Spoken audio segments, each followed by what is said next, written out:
To hear the story read to you, tap the orange button. To read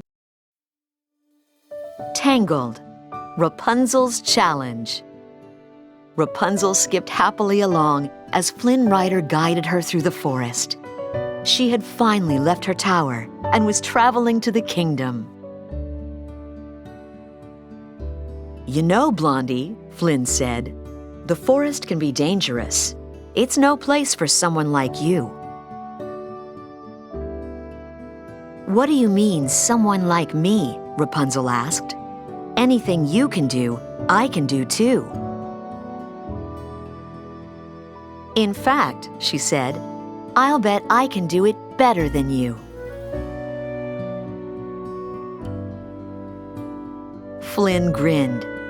"Well, why don't we have a contest?" Rapunzel thought for a moment. What could the winner get? She looked at her chameleon friend, Pascal, who rubbed his tummy. "I know," Rapunzel exclaimed, pulling out her iron skillet.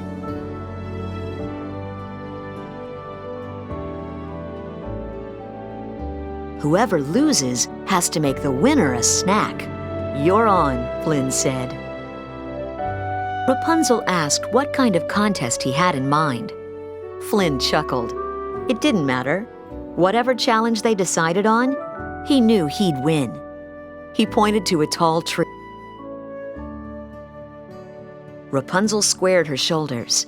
In a flash, she threw her long hair onto a low branch and swung gracefully up into the tree. "Hang on," Flynn cried. "I didn't say go." He quickly used 2 arrows to climb up the tree past Rapunzel. "This is too easy," he thought. "She'll never beat me." When he'd almost reached the top of the tree, Flynn heard a voice call down to him.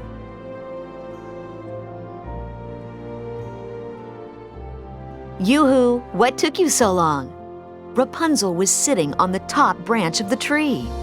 "How did you get up there so fast?" Flynn cried.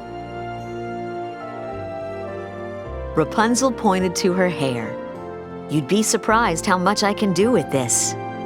"That's cheating," Flynn argued. "I demand another contest. This time, no hair." Rapunzel agreed. They decided to have a race. "First one to the river wins," Flynn declared. Pascal gave the signal, and they were off. As Flynn raced along, he noticed a wanted sign tacked to a tree with his picture on it.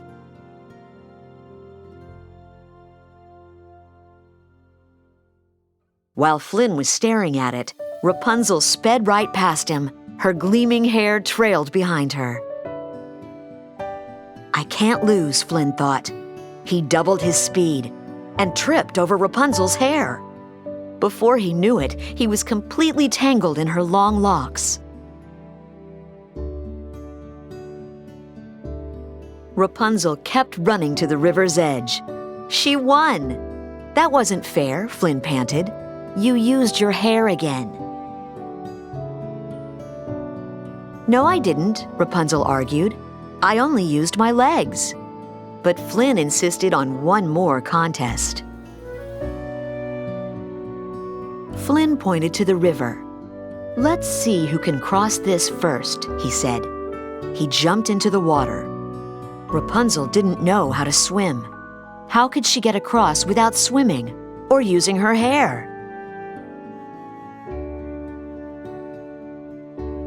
"Any ideas?" she asked Pascal, who was hanging from a vine.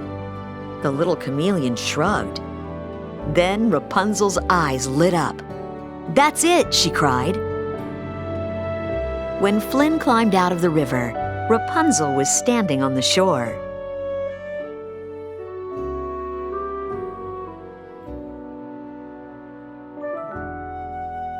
"You got here first," Flynn sputtered. "And you're not even wet?" Rapunzel nodded. Rapunzel held up a strong vine that stretched back to a tall tree on the opposite side of the river. "I didn't use my hair," she explained. "I used this." Glumly, Flynn poured the river water out of his boots.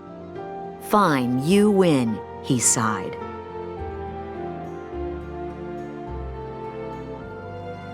"What about the prize?" Rapunzel reminded him, pulling out her skillet.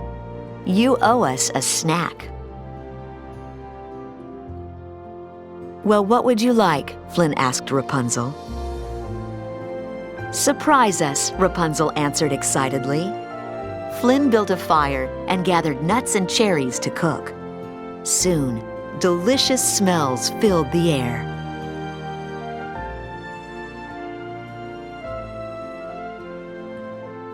Rapunzel said, taking a bite.